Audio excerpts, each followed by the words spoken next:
Olá, amigos trabalhadores da comunidade espírita Nova Era.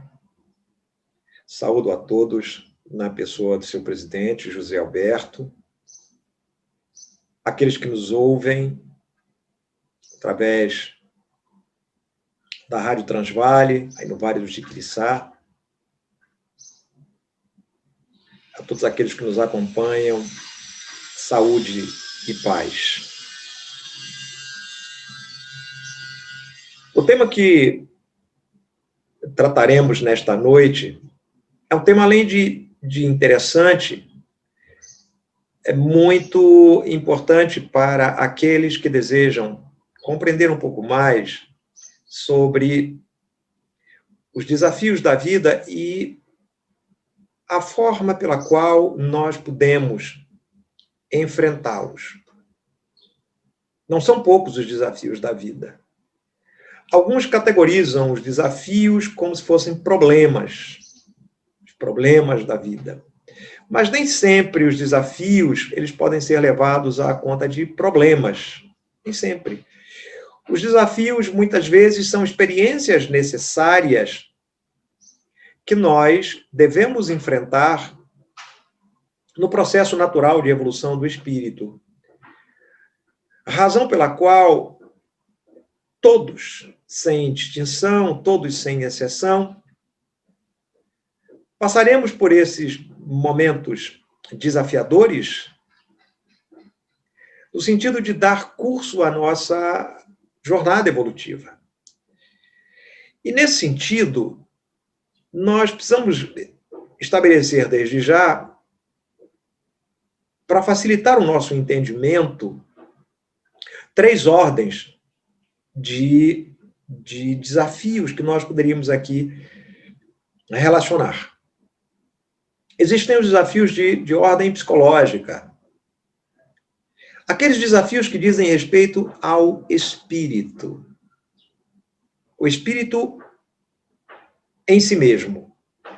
A essência. As necessidades e dificuldades do espírito em si mesmo. Existem aqueles desafios que são de ordem material, os desafios materiais, e que dizem respeito à vida cotidiana. Então, são as dificuldades que nós enfrentamos no cotidiano. Questões relativas a emprego, relativas às finanças, às nossas finanças, ao equilíbrio financeiro, portanto, a aquisição de recursos, as nossas atividades profissionais. Todas essas questões relativas à vida cotidiana podem ser tomadas à conta de desafios materiais. E há também os desafios de natureza moral, os desafios morais, que dizem respeito mais de perto aos relacionamentos, a maneira como eu me relaciono com o próximo, com as pessoas que estão próximas de mim. Essas 3 ordens nós poderíamos classificar a fim de facilitar a nossa compreensão sobre os desafios da vida. Os de ordem psicológica, os desafios psicológicos, os de ordem material, os desafios materiais, e o de ordem moral, os desafios morais. Aqueles que dizem respeito ao espírito em si mesmo, aqueles que dizem respeito ao espírito nas suas relações com o cotidiano, e aqueles que dizem respeito ao espírito em relação aos outros, ou seja, nos relacionamentos. E também a conta de favorecer a nossa compreensão, em termos didáticos, nós poderíamos classificar esses desafios em relação ao momento que nós os enfrentamos. Nesse sentido, nós temos aqui os desafios que são vivenciados na fase pré-encarnatória, os desafios que são vivenciados na fase reencarnatória ou na fase encarnatória, e os desafios que são vivenciados na fase pós-encarnatória, depois da morte física. Então, antes, durante e depois da vida física, nós vivenciamos desafios. Como a nossa vida é única, eles também podem ser classificados como desafios da vida. Aqueles que eu enfrento ainda no mundo espiritual, no estado de erraticidade, eu estou aguardando uma nova encarnação, então eu estou desencarnado e aguardando uma nova encarnação, ou seja, entre 2 encarnações é o que os espíritos chamaram de erraticidade. Quando nós estamos nesse estado de erraticidade, preparando-nos para uma nova encarnação, nós temos uma série de desafios. o desafio de nos prepararmos adequadamente, o desafio de escolhermos a família adequada ao nosso reencarne, o desafio de escolhermos a prova que vamos vivenciar. Muitas vezes ficamos em dúvida sobre qual prova escolher. Não? O desafio de viver o processo da reencarnação. Ou seja, de fazer a redução do seu perispírito, perder a sua memória, para que o perispírito possa ir aos poucos se vinculando ao novo corpo e aí nascer. O espírito renasce, portanto, para a vida física, e aí ele começa a viver o desafio da sua encarnação. Mas depois que ele morre, também o desafio de deixar o corpo, por exemplo, naquela fase que os espíritos chamam de perturbação espiritual. Como vou deixar o corpo? Em que condições eu vou deixar o corpo? Isso é um desafio. Né? Depois de chegar no mundo espiritual, depois de deixar a veste física para trás, de toda a realidade material para trás, né? E o desafio de se ver de novo espírito desimpedido pelos laços da matéria. E aí chegamos com todas as nossas apreensões, com as nossas angústias, com as nossas aflições e muitas vezes com os nossos débitos que foram contraídos nesta encarnação. Então, esse desafio de enfrentar o tribunal da sua consciência para fazer, né, o sistema contábil, para contabilizar erros e acertos da última encarnação e o que vai estabelecer a condição que nós vamos nos encontrar no mundo espiritual. Isso também é um desafio. Mas entre o antes e o depois, existe o durante, que é a fase que nós estamos vivendo. E é desses desafios que nós queremos falar, do durante. Do durante. Por quê? O durante, ele vai nos impor uma série de compreensões que nós devemos ter a respeito do sentido da vida. Compreender o sentido da vida fará com que nós enfrentemos melhor os desafios.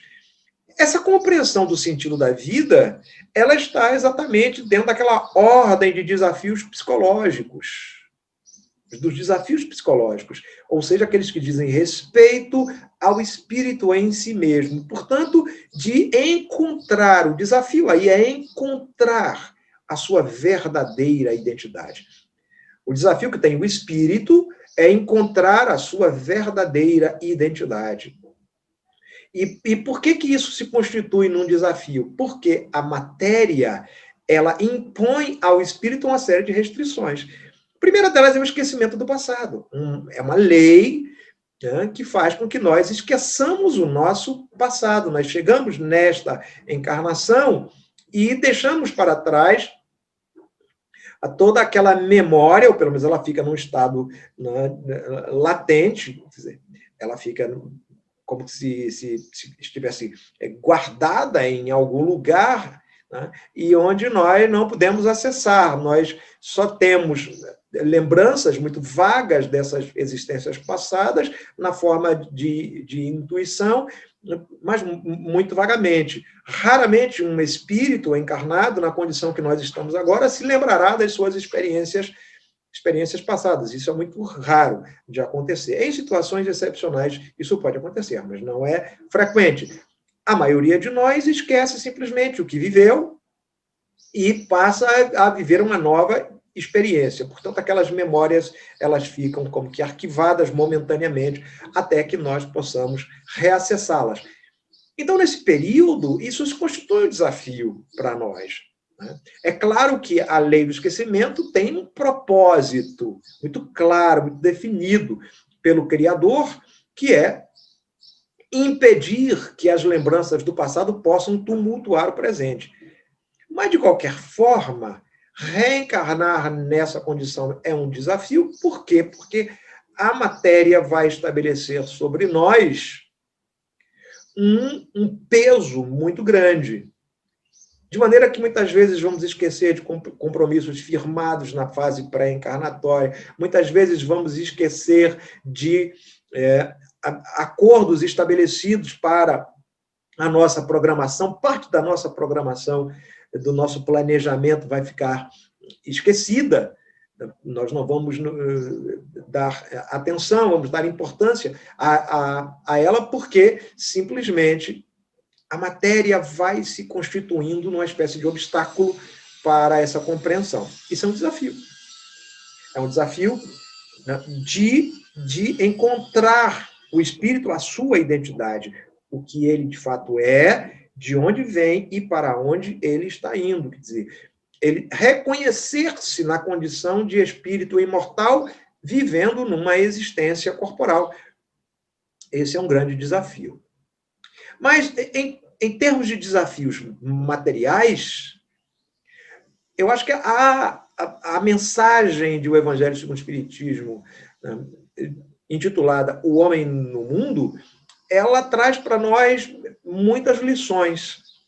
Porque nesta mensagem, os espíritos, eles se preocupam em nos advertir a respeito de como nós devemos viver no mundo sem ser do mundo. Quer dizer, aproveitar as oportunidades, os recursos que o mundo nos oferece, sem, no entanto, nos escravizarmos a esse mundo, sem, no entanto, nos apegarmos demasiadamente às coisas da matéria. Por quê? Porque elas são transitórias, elas são temporárias, elas vão passar. Elas são, na verdade, recursos que Deus nos oferece como forma de nos auxiliar no nosso processo evolutivo. No entretanto, nós precisamos saber que são transitórias. E em sendo transitórias, de nada adiantará que nós nos apeguemos a elas, porque um dia, fatalmente, nós teremos que deixá-las para trás. Emmanuel tem uma lição em uma de suas obras, o livro Estude e Viva, numa mensagem, no capítulo 19, que ele vai falar de como é que nós devemos lidar com a posse e a propriedade, dizendo: a posse é tudo aquilo que é precário, portanto, é tudo aquilo que é do mundo, é tudo aquilo que Deus nos deu, para que nós pudéssemos auxiliar o próximo e auxiliar a nós mesmos. Isso é posse, é o transitório. Mas a propriedade é aquilo que diz respeito à alma, é aquilo que é de uso exclusivo da alma. É exatamente aí que nós devemos, né, colocar todas as nossas energias, evitar todos os nossos esforços para que esse patrimônio que diz respeito à alma, ele seja cada vez mais aumentado. Esse patrimônio, evidentemente, que é formado, é composto por aquelas virtudes, por tudo que nós tivermos feito de bem, de bom e de belo aqui na Terra. Isso vai aumentando o nosso patrimônio espiritual, de maneira que nós, ao deixarmos esta vida, quando nas alfândegas da morte, diz Emmanuel nesta mensagem, nas alfândegas da morte, tudo aquilo que não nos interessa no mundo espiritual será confiscado. Toda aquela bagagem que nós estamos transportando e que achamos que vai fazer diferença no mundo espiritual, nada disso nós podemos levar, tudo será confiscado e nós vamos entrar no mundo espiritual desnudos de bens materiais, apenas com aquilo que é uso exclusivo da alma. Portanto, é preciso que nós aprendamos a viver no mundo, e esse é o grande desafio. Viver no mundo. E num mundo cada vez mais tecnológico, e um mundo cada vez mais dinâmico, um mundo cada vez mais rápido, e que exige de nós, espíritos encarnados, comportamentos, posturas cada vez mais complexas. Comportamentos, às vezes, extravagantes. Esse mundo vem demandando comportamentos cada vez mais extravagantes do espírito encarnado. Porque estamos diante de uma rede muito complexa de informações que nos chegam a todo momento e que vão nos triturando de alguma forma.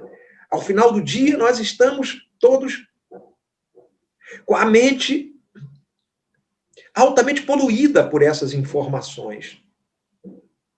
E tentamos conciliar, então, né, o que vivemos no dia com o sono. todas as experiências que vivenciamos naquele dia com sono, e muitas vezes os nossos sonhos, que são as lembranças que trazemos daquilo que vivemos durante o sono, são perturbadores esses sonhos.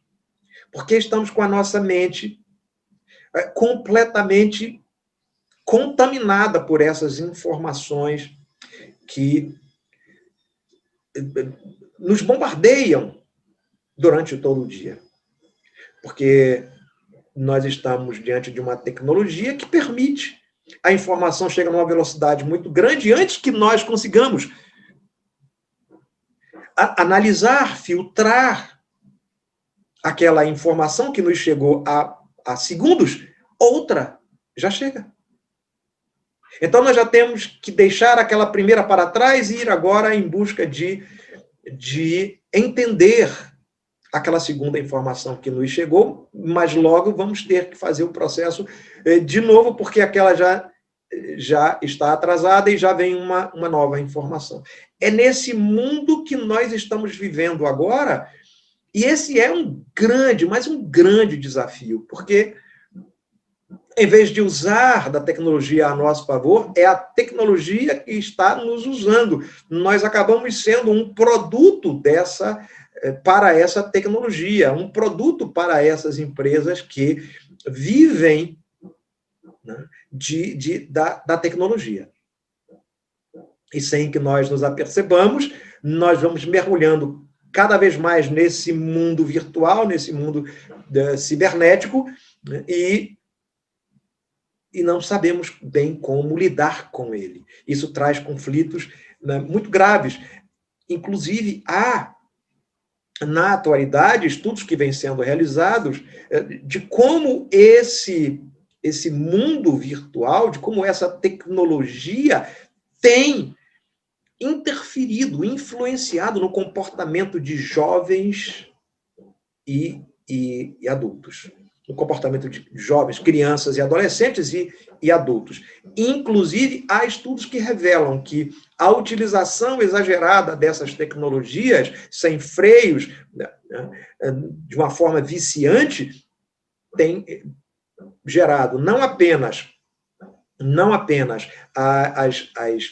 as psicopatologias, aquelas enfermidades que são enfermidades no plano mental, mas isso tem ocasionado o aumento no número de mutilações entre jovens e de suicídios, o que é muito grave, é gravíssimo.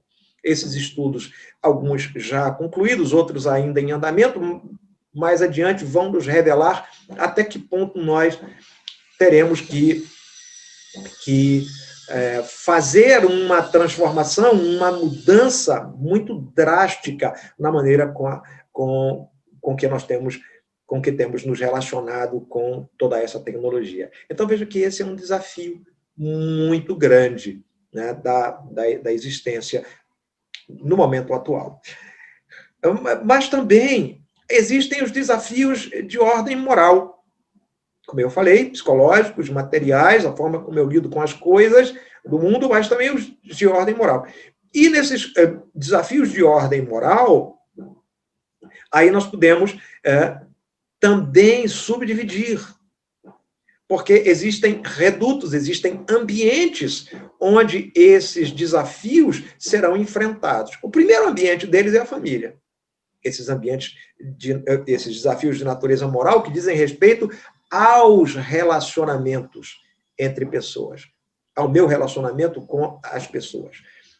E o primeiro desses ambientes é a família. E aí o grande desafio é viver com aqueles com os quais nós nos comprometemos ainda no mundo espiritual a transitar aqui na Terra mais próximos uns dos outros, né? A viver a vida aqui na Terra mais próximos dessas pessoas, porque estão no ambiente doméstico, estão no reduto doméstico. E ali não há, evidentemente, que não há como, né, evitar simplesmente a presença do outro. Nós temos que conviver. Não, eu não posso, a escolha foi feita no mundo espiritual e agora eu preciso aprender a conviver. Esse é um grande desafio. Por que é um grande desafio? Porque nem todas as pessoas que fazem parte da nossa família, nem todos os espíritos que fazem parte da nossa família são espíritos que pensam como nós, são espíritos afins. Muitos, aliás, são espíritos que têm tremendos débitos do passado em relação a nós. Ou nós devemos, ou eles nos devem, ou a dívida é mútua, mas o fato é que são espíritos comprometidos conosco, de alguma maneira. E nós, muitas vezes, pelo esquecimento, e pela nossa intolerância, e pela nossa invigilância, pelo nosso orgulho e egoísmo, que estão muito presentes ainda no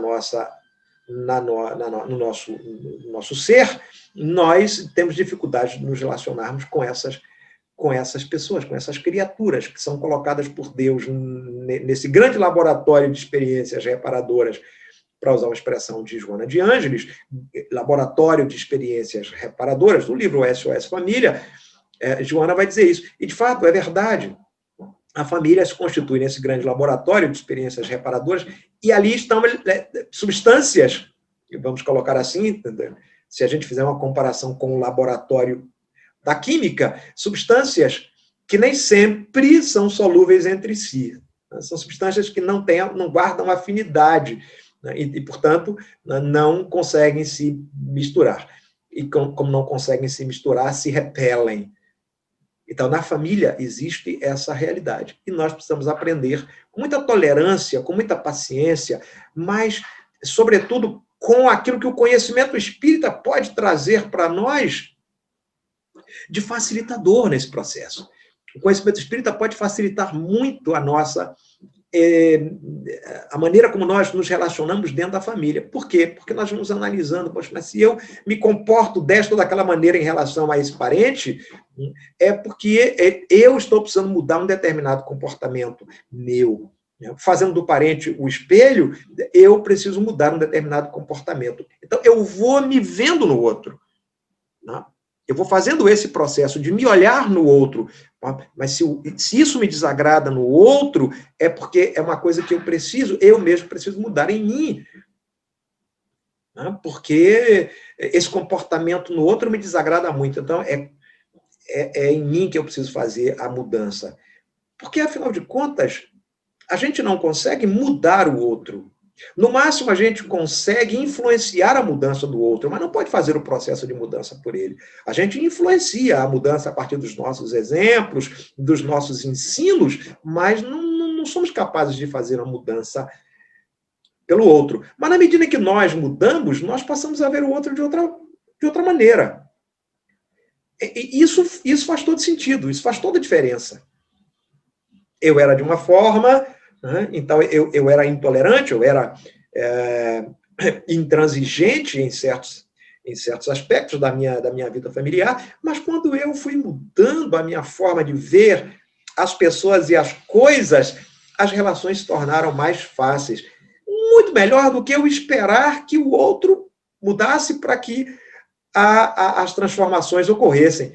Muito mais fácil é eu mudar. Então, a família se constitui nesse primeiro ambiente, né, e é um ambiente muito importante, porque é, de fato, um laboratório onde eu vou experimentar, né, muita coisa. Mas, saindo da família, eu encontro a sociedade que é formada, que é um tecido, né, sociedade, chamamos de tecido social, que é um tecido composto por diversas instituições, uma delas a família.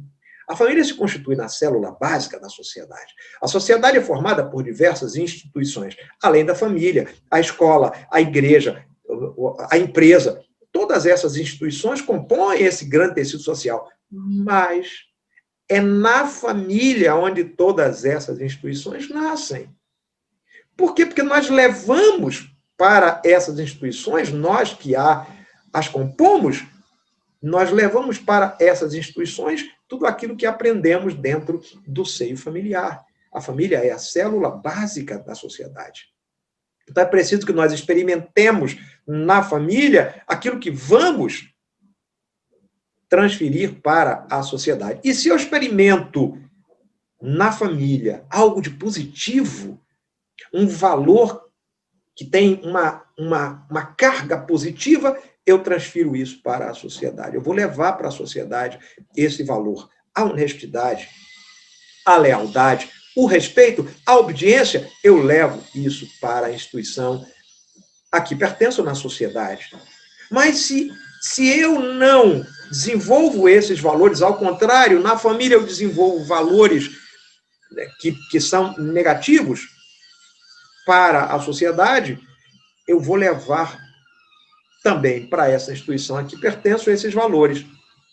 Não é?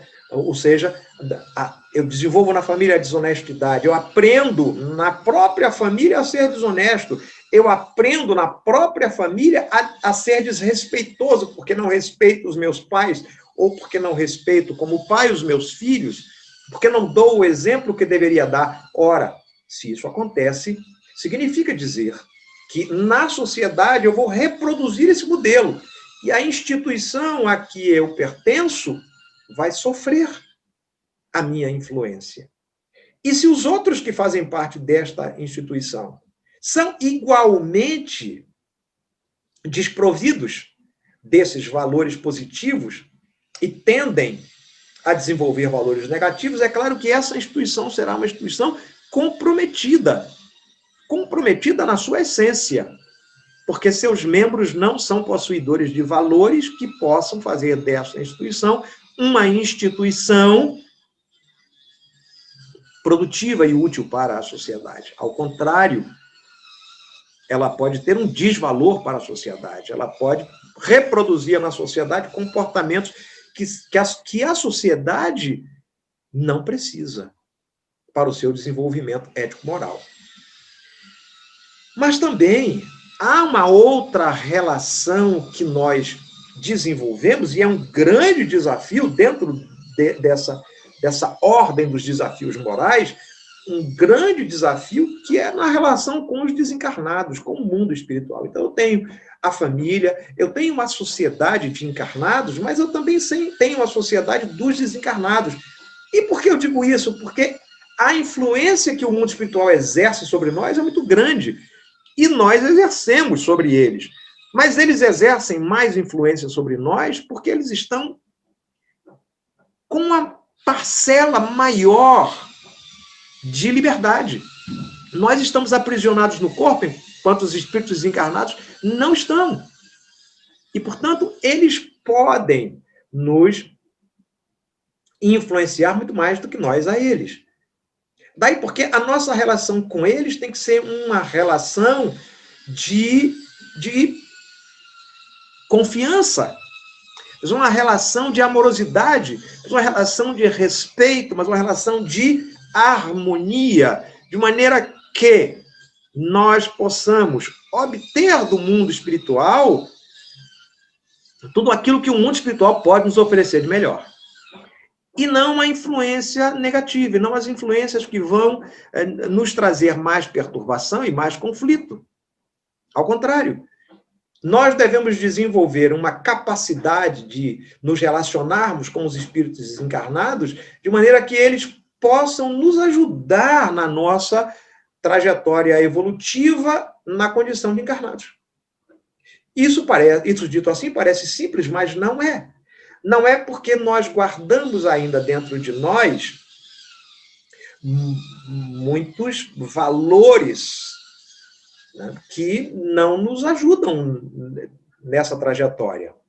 Guardamos mágoa, ressentimento, desejo de vingança por aqueles que nos antecederam, inclusive, por aqueles que estavam conosco aqui e nos antecederam. Aquilo que os espíritos chamam de inimigos desencarnados, mas que muitas vezes estavam dentro da nossa própria família.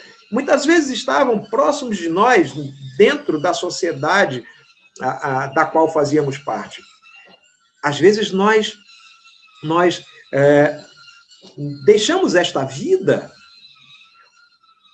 odiando alguém, que é da nossa própria família. Às vezes nós deixamos esta vida sem falar com o nosso parente mais próximo, sem falar com o nosso pai, sem falar com a nossa mãe, sem falar com os nossos irmãos, inimigos dos nossos filhos, famílias que se dividem inteiras, famílias que se subdividem e que formam verdadeiras facções. E, portanto, quando desencarnam, esses espíritos tornam-se mais inimigos ainda entre si. Essas relações ficam, em vez de resolvidas, elas ficam agravadas. E esses conflitos internos, familiares, ficam agravados. Também na sociedade, na medida em que eu me comprometo, através dos meus atos que podem ser atos de corrupção, atos que podem ser atos criminosos de maneira geral, né? Atos de desonestidade, atos de indiferença com relação ao meu próximo, abusos que eu posso praticar, desrespeito à ecologia, desrespeito às relações sociais, desrespeito às instituições, tudo isso pode agravar a minha relação com o mundo espiritual, com os espíritos desencarnados. E eu posso contrair débitos, e esses débitos serão cobrados na medida que esses espíritos se sentem libertos, livres da matéria, eles vêm e acham que têm o direito de exigir o pagamento desses débitos, e fazem isso na forma de obsessões. Então, há um desafio que muitas vezes é imperceptível, nós não costumamos perceber, mas é um grande desafio para as nossas existências, que são as relações conflituosas entre os encarnados e os desencarnados, as chamadas obsessões. Portanto, estamos aí envolvidos na nossa vida, não apenas no sentido material, mas no sentido espiritual também, estamos envolvidos com uma série de desafios de diversas naturezas, que no fundo, né, nós poderíamos sintetizá-los, né, em um único grupo. Desafios da vida espiritual. Porque a vida transitória, a vida na matéria, é parte dessa vida espiritual. Só que nós passamos nesse campo de provas chamado Terra. Mas nós não perdemos a natureza espiritual. Só que nós ganhamos uma natureza animal. É diferente. O espírito desencarnado, ele não tem a sua natureza animal, como tem na Terra. O espírito desencarnado não tem a natureza animal, como tem na Terra o espírito encarnado. Então ele ganha esse corpo se constitui para ele numa espécie de uma gaiola, de uma prisão, de uma barreira. É natural. Esse é mais um desafio. No entretanto, ele continua sendo o espírito em essência. Então, a vida espiritual é uma só. Só que ela é vivida em duas dimensões diferentes. Mas os desafios, eles fazem parte desse mesmo processo, que é o processo evolutivo. Os desafios são absolutamente necessários para o nosso crescimento espiritual. Então, se a gente olha o desafio como um problema, como uma dificuldade, como uma barreira, devemos mudar esse nosso raciocínio. E devemos ver o desafio como aquela crise que gera oportunidade. Devemos ver o desafio como uma consequência natural do processo evolutivo de cada um de nós. E cada um de nós vive o seu desafio a seu tempo e a seu modo, sob condições diferentes de tempo e de lugar. Mas, no fundo, eles parecem ser iguais para todas as pessoas, para todos os seres. Porque todos nós somos acometidos de doenças, porque todos nós somos acometidos de problemas financeiros, porque todos nós somos acometidos de desgastes emocionais, vivemos conflitos emocionais, vivemos conflitos psicológicos, dúvidas, incertezas, inseguranças, medos. Todos nós estamos sujeitos a isso. Mas a diferença é na forma como eu entendo, como eu compreendo, como eu observo e como eu enfrento esses desafios que são naturais do processo evolutivo. Essa é a grande diferença. Então, você olha para duas pessoas, elas parecem ter o mesmo problema, parecem estar enfrentando o mesmo desafio, mas como é que uma é tão diferente da outra? Como é que uma parece ser feliz enquanto a outra está perturbada, está no processo depressivo, está vivendo uma angústia, uma aflição muito grande? Então você diz, mas o problema aparentemente é o mesmo. como é que elas reagem de formas tão diferentes? E esse é o segredo. Esse é o segredo de enfrentar os desafios da vida. É você se capacitar, né, com aqueles instrumentos, aqueles elementos que podem fazer a diferença no momento de enfrentá-los. Porque se agora eu não estou enfrentando aparentemente nenhum desafio, se agora a minha vida está naquele plano horizontal, não é? Sem aqueles altos e baixos, eu estou vivendo uma vida muito tranquila, muito estável, para usar essa expressão que eu acho que representa bem o que nós queremos dizer, um plano da estabilidade. Amanhã eu não sei. Em um determinado momento, essa estabilidade vai acabar e eu vou cair numa depressão, no sentido de que vai haver uma depressão na minha vida. Não depressão no sentido da enfermidade, mas uma depressão no sentido de um desafio que vai exigir de mim um esforço a mais, um esforço redobrado. Eu estava no platô, mas agora eu estou numa parte mais baixa, na depressão, e eu preciso de esforço para subir e voltar ao platô, onde eu estava. Ora, se vai exigir esse esforço, se é uma subida que eu tenho que fazer, eu tenho que estar minimamente preparado, capacitado para enfrentar essa subida que eu tenho que fazer. Ora, se é assim, quais são esses instrumentos? Quais são esses elementos que vão me ajudar, que vão me capacitar a subir e voltar ao platô, àquela condição estável em que eu me encontrava anteriormente? E aí eu digo aqui, lembrando do apóstolo Paulo, na sua primeira carta aos Coríntios, lá no capítulo 13, por demais conhecido, esse capítulo 13, essa carta de Paulo aos Coríntios, por demais conhecido, porque ali ele registra uma das páginas mais belas, né, da sua trajetória, quando esteve encarnado entre nós na personalidade de Paulo, e ele vai nos dizer da necessidade da caridade, a necessidade da caridade, segundo Paulo, e no final ele vai dizer que 3 virtudes são excelentes. 3 virtudes são excelentes. Mas a caridade é a mais excelente de todas. E eu diria que se nós nos apoiarmos, se nós nos capacitarmos dessas 3 virtudes, se nós desenvolvermos em nós essas 3 virtudes, nós não temos que temer os desafios da vida em momento algum da nossa trajetória evolutiva. Não temos de temer em momento algum. Querem ver? A primeira condição, a primeira dessas virtudes, a confiança irrestrita em Deus. A confiança irrestrita em Deus, aquilo que Allan Kardec chamou de fé inabalável.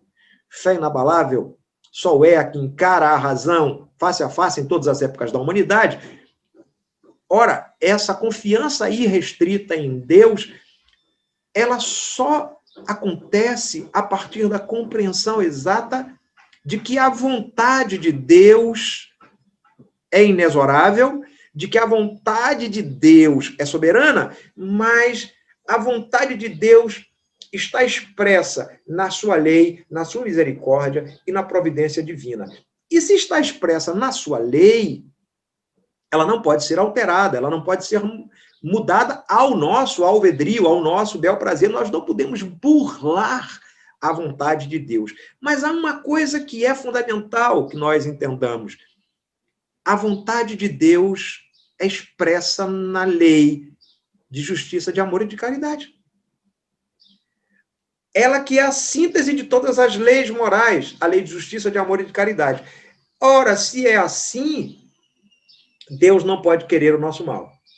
Se é assim, Deus não pode querer o nosso sofrimento, a nossa dor. Então, o nosso sofrimento e a nossa dor são escolhas que nós próprios fazemos. Mas pela lei de amor, Deus quer a nossa redenção. Deus quer que nós nos redimamos daquilo que fizemos de errado. Por isso, Ele nos dá as oportunidades para a nossa reeducação. para a corrigenda daquilo que fizemos de errado, para a violação às suas leis. Nesse sentido, a vontade de Deus é sempre na direção da nossa felicidade. Daí, quando surge um desafio na nossa vida, nós precisamos entender que o desafio surgiu porque nós precisamos extrair dele a lição necessária à nossa felicidade. Sendo assim, a confiança irrestrita em Deus, a partir da compreensão do amor de Deus por nós, é fundamental. É a primeira condição para superar desafios em qualquer época, em qualquer lugar onde estivermos. A segunda é a esperança. A esperança. Por quê? Porque se nós temos confiança irrestrita na vontade, é preciso saber esperar o momento em que essa vontade se estabelece. O momento em que essa vontade de Deus ela se estabelece, mas para trazer ou para restabelecer, ela se estabelece para restabelecer, né? Para ficar um pouco redundante, mas sendo possível compreender que a lei ela se concretiza para restabelecer a ordem que nós rompemos. Então, nesse sentido, é preciso esperar o tempo necessário, e nesse sentido a esperança, o tempo necessário para que essa lei, uma vez cumprida por nós, uma vez atendida por nós, ela própria restabeleça a ordem que foi rompida. Ora, como assim? Se eu cometi um equívoco, né? Se eu violei a lei de Deus, a lei moral, se eu desobedeci a essa lei e rompi com a ordem que estava estabelecida, porque causei um prejuízo a alguém, porque prejudiquei alguém ou alguma coisa, para que essa ordem seja restabelecida, há um processo que vai do arrependimento à reparação.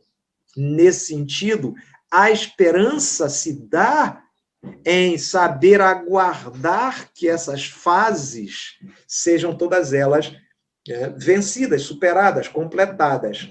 Essa é a esperança. A esperança que Deus vai me dar a oportunidade, depois do arrependimento, de expiar a minha falta. A esperança de que Deus vai me dar a oportunidade, depois de expiada a minha falta, repará-la. Essa é a esperança.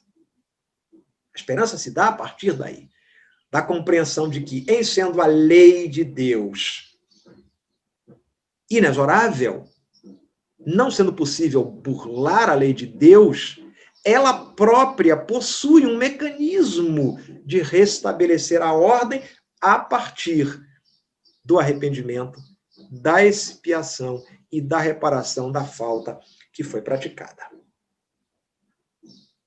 Tudo passa. É natural. Tudo passa. Então, eu espero que a dificuldade passe. Eu espero que a dor e o sofrimento passem. Mas, para isso, eu preciso caminhar na direção da corrigenda daquilo que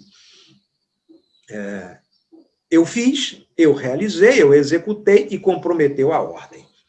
Mas, finalmente, além da fé, né, da confiança irrestrita em Deus, e além da esperança, o saber aguardar o momento oportuno para a reparação da falta que pratiquei, é preciso a caridade. É preciso a caridade como esse elemento que vem e como que adorna. A caridade como vem e como coroa todo esse processo de reconstrução do ser e de superação do desafio que ele está enfrentando a partir de uma disposição desse mesmo ser para caminhar na direção do outro e auxiliá-lo. Isso é caridade. Mas também para, em relação à coletividade, não só em relação ao outro, mas à coletividade, a caridade se expressa na manifestação daquele ser em favorecer o bem-estar geral. Como a partir de ações que são muitas vezes simples, outras nem tanto, mas que caminham sempre na direção da harmonia, da concórdia, da pacificação, da cooperação geral. Exemplificando, quando eu penso em ecologia, eu não posso pensar em mim mesmo, eu não posso pensar apenas na minha família ou no grupo social a que eu pertenço. Eu penso na humanidade. Quando eu preservo os recursos naturais, quando eu me utilizo adequadamente dos recursos naturais, isso é caridade. Caridade no sentido de favorecer ao bem-estar geral. Eu estou fazendo aqui, mas pensando no meu irmão que está do outro lado do mundo, que está em outro continente. Eu estou poupando água aqui, embora eu a tenha em abundância, mas pensando naqueles outros irmãos que estão em lugares onde há escassez absoluta de água. Isso é caridade. Do ponto de vista moral, isso é caridade.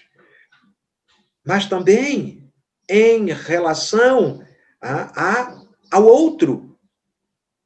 E a caridade que eu faço dentro da própria família, no atendimento aos seres que comungam comigo do mesmo espaço, a atenção que eu dou a eles, a educação que eu dou aos meus filhos, ao amor que eu dedico à minha esposa, a relação de amorosidade, de afetuosidade, né? O cuidado que eu tenho pelos meus pais, tudo isso é caridade. Porque a caridade, assim expressa pelos espíritos, segundo o entendimento de Jesus, é a benevolência para com todos, e a bondade para com todos indistintamente. Essa bondade começa dentro da família e vai se espalhando até atingir todos os pontos do globo, e depois, numa escala cada vez maior, até atingir o universo inteiro. Mas ela começa aqui. Ela começa em mim, ela começa no núcleo menor até se espalhar. Essa benevolência para com todos, essa bondade para com todos, como os espíritos expressam na questão 886, a caridade segundo a entendia Jesus. A caridade que também se expressa na indulgência que nós temos para com as imperfeições alheias, compreendendo que todos nós somos imperfeitos, que todos nós precisamos da indulgência alheia, por isso devemos ser indulgentes para com os outros. E a caridade que se expressa no perdão das ofensas, mas não apenas no perdão da ofensa individual, aquele que me ofende e que me causa um certo mal-estar, um certo constrangimento. Mas também o perdão daqueles que nós nem conhecemos e que estão aí na sociedade realizando os seus atos, que são profissionais, que são políticos, né, que são, enfim, todos aqueles que muitas vezes não conhecemos e que fazem coisas que nos desagradam, e nós achamos que aquelas coisas nos ofenderam. Aquelas coisas ofendem a sociedade de maneira geral. E, portanto, nós, inseridos nessa sociedade, estamos igualmente ofendidos. Nesse sentido, nós também precisamos saber perdoar. Então, não é só aquele que me ofende diretamente, mas aos que me ofendem indiretamente. Perdoar. Perdoar sempre. Isso é caridade. Então, embora eu não concorde com a corrupção na política, eu preciso aprender a perdoar o político corrupto. Mas é difícil, mas nós precisamos aprender. E como é que nós aprendemos? Aprendemos perdoando aqueles que estão mais próximos de nós. Quando nós conseguimos, de fato, perdoar aqueles que estão mais próximos, mais fácil é perdoar os que estão mais distantes. Difícil é perdoar os que estão distantes e não perdoar os que estão próximos. Aí parece mais difícil. Lembrando aquela frase de João, no seu Evangelho, quando ele diz: como posso dizer que amo a Deus se aborreço o meu irmão que está próximo de mim? É mais ou menos isso. Então, eu preciso aprender a perdoar os que estão mais próximos para ir perdoando todos os outros. Lembrando que o perdão é o esquecimento das ofensas. Eu não esqueço, eu não posso esquecer as ofensas. Alguém me fez uma ofensa, eu não posso esquecer. Como posso esquecer a ofensa? É possível esquecer a ofensa. É claro que é possível esquecer a ofensa. Né? E mesmo quando nós nos lembramos da ofensa, ela já não produz nenhum efeito negativo em nós. Pronto.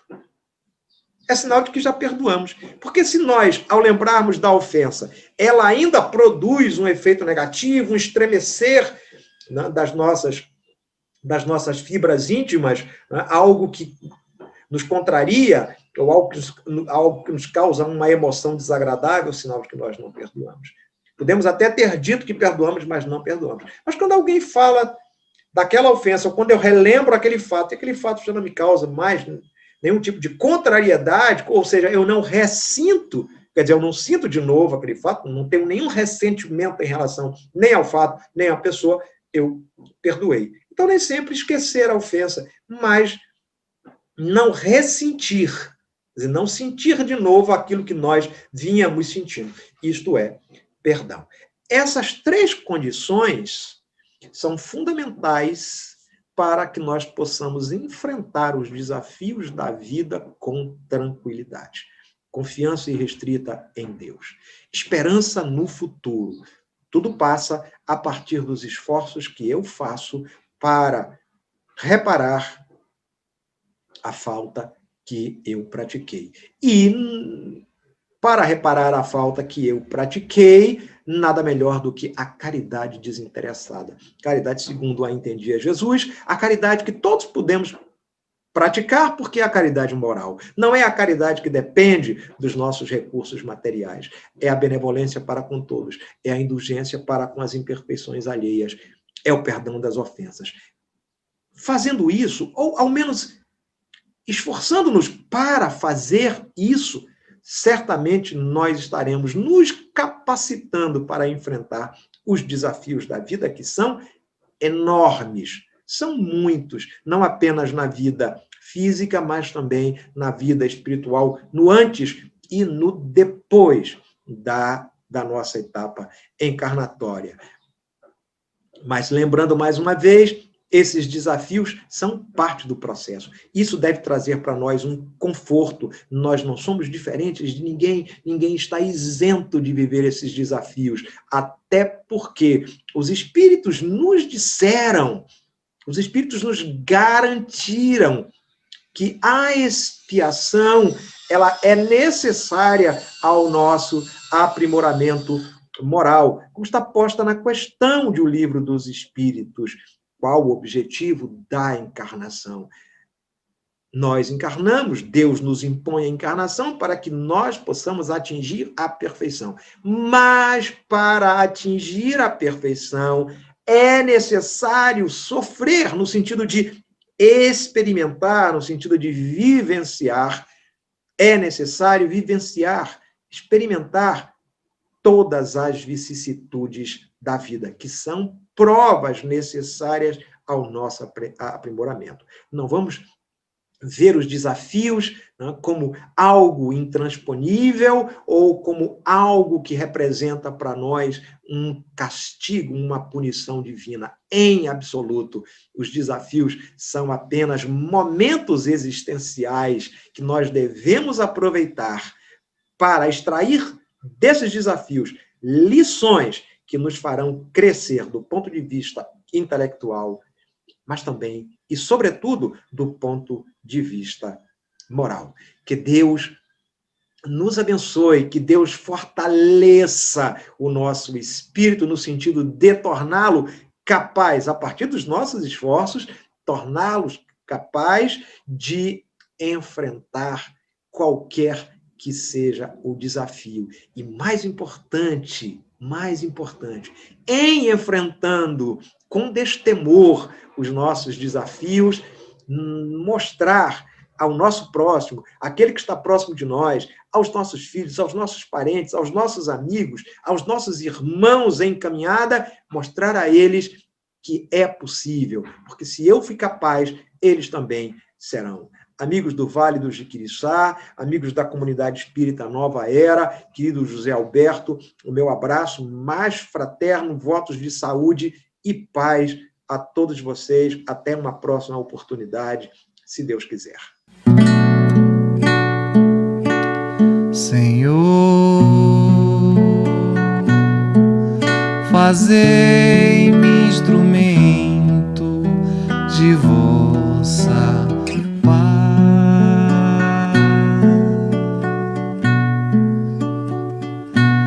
Onde houver ódio, que eu leve o amor. Onde houver ofensas, que eu leve o perdão. Onde houver discórdia, que eu leve a união. Onde houver dúvidas, que eu leve a fé. Onde houver erros, que eu leve a verdade. Onde houver desespero, que eu leve a esperança. Onde houver tristezas, que eu leve a alegria. Onde houver trevas, que eu leve a luz. Ó Mestre,